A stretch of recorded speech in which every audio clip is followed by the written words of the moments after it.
Halo pecinta timnas Indonesia. Oke, saya sangat senang sekali hari ini guys. Kenapa bisa begitu? Karena di pertandingan semalam antara Copenhagen melawan Real Betis, di mana kita tahu ya di Copenhagen ada salah satu calon pemain timnas Indonesia yang sedang melakukan proses naturalisasi, yaitu Kevin Dix Bakarbesi guys.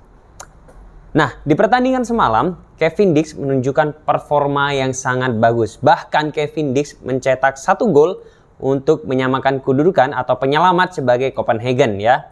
Dimana kita tahu dalam lanjutan pertandingan tadi malam di lanjutan UEFA Conference League ya, round 2 antara Real Betis dan juga Copenhagen yang berlangsung di Stadion Real Betis atau Copenhagen sedang melakukan tandang.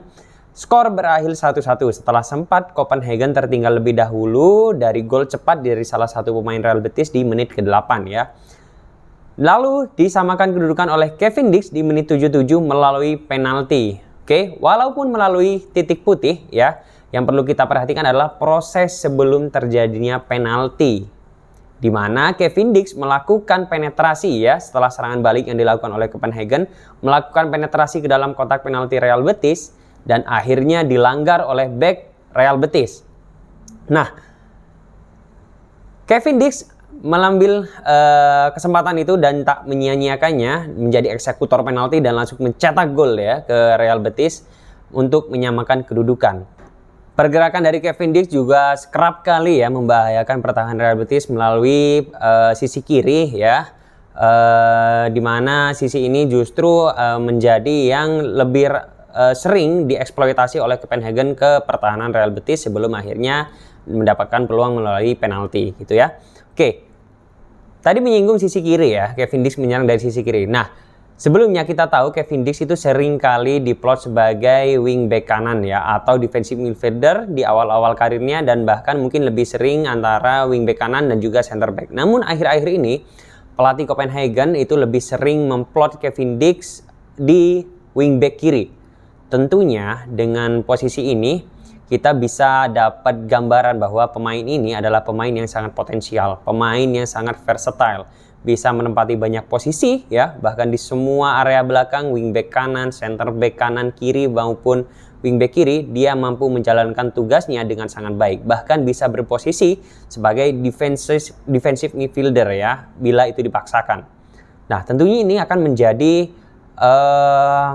nilai plus nanti saat dia membela timnas Indonesia guys, dimana kita tahu di pertandingan terakhir timnas Indonesia dikalahkan oleh China setelah kita juga kekurangan amunisi di lini belakang setelah ditinggalnya Justin Hubner ya di sisi center back kiri. Nah, dengan masuknya Kevin Dix itu bisa menjadi solusi ya saat kita kekurangan pemain, baik itu mau di wingback kanan, center back maupun wingback kiri. Walaupun yang menjadi catatan nanti adalah perbedaan formasi ya antara di Copenhagen maupun dengan di timnas Indonesia. Dimana kita tahu di Copenhagen itu dia menggunakan formasi 4-4-2 ya atau 4-2-3-1 lebih sering ya.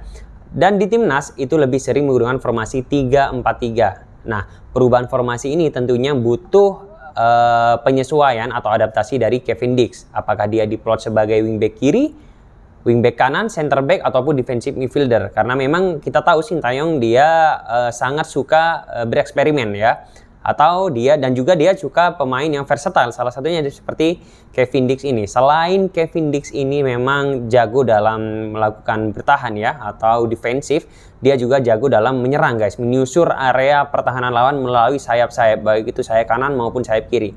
Tentunya kehadiran Kevin Dix ini sangat dibutuhkan oleh timnas Indonesia. Apalagi kalau kita lihat sekarang ya perkembangannya, beberapa pemain salah satunya Justin Hubner itu masih diragukan tampil nanti di bulan November melawan Jepang maupun Arab Saudi ya. Nah, saya harap proses naturalisasi dari Kevin Dix ini dapat dipercepat sehingga dapat segera membela timnas Indonesia gitu. Oke, kita balik lagi ke timnas Indonesia ya.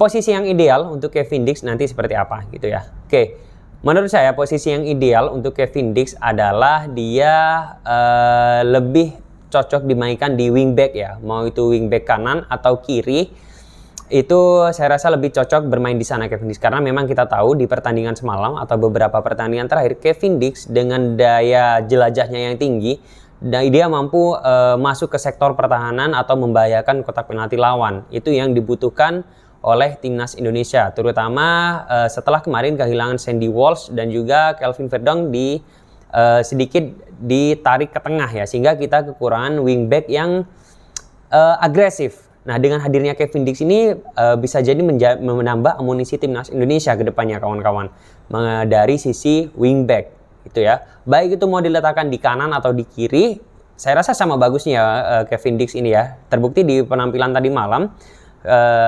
Jarang sekali Kevin Dix dimainkan di wingback kiri, tapi dia tampil dengan sangat baik dengan mendapatkan rating 8,3 sekaligus man of the match dan mencetak gol guys ya, melalui akselerasi yang dia lakukan, dilanggar oleh pemain Real Betis, penalti, dan dia juga yang mengeksekusi penalti. Jadi saya rasa pemain ini sangat-sangat komplit sekali ya skillsnya, baik itu bertahan, menyerang maupun eksekusi bola mati, semuanya sangat komplit. Nah, saya rasa ini posisi yang ideal untuk Kevin Dix, balik lagi adalah saya berharap diletakkan di wingback ya, sehingga dia bisa menjadi alternatif variasi serangan di timnas Indonesia atau menambah gaya gedor. Saya lebih suka kalau Kevin Dix dia bisa dimainkan di sisi kiri nanti melawan Jepang ya, wingback kiri, dan Kelvin Verdong kalau memang Justin Hubner masih belum bisa dimainkan, itu bisa ditarik lebih ke tengah ya, menempati center back kiri, dan wingback kirinya bisa ditempati oleh Kevin Dix, dan di wingback kanan bisa ditempati Sandy Walsh. Nah, saya rasa ini akan menjadi kekuatan yang sangat dibutuhkan oleh timnas Indonesia gitu guys. Oke, jadi itu ya posisi yang ideal untuk menurut saya, posisi yang ideal untuk Kevin Dix, dan saya harap proses naturalisasinya segera dipercepat dengan adanya transisi ke pemerintahannya di Indonesia, tapi Kemenporanya tetap ya, nggak ada perubahan. Dan dengan ini saya harap Kevin Dix dapat segera membela timnas Indonesia di bulan November nanti melawan Jepang terutamanya, dan juga melawan Arab Saudi, yang berkesempatan kita bisa memenangkan pertandingan guys melawan Arab Saudi nanti gitu. Oke, saya rasa itu ya untuk pembahasan Kevin Dix. Penampilannya sangat luar biasa tadi malam, sangat-sangat agresif, mencetak 1 gol, man of the match, dan di FotMob mendapatkan rating tertinggi yaitu 8,3. Nah, saya harap Kevin Dix segera dapat membela timnas Indonesia, dan saya harap melawan Jepang dan Arab Saudi nanti dapat membela timnas Indonesia. Saya rasa itu aja, thank you kawan-kawan, see you.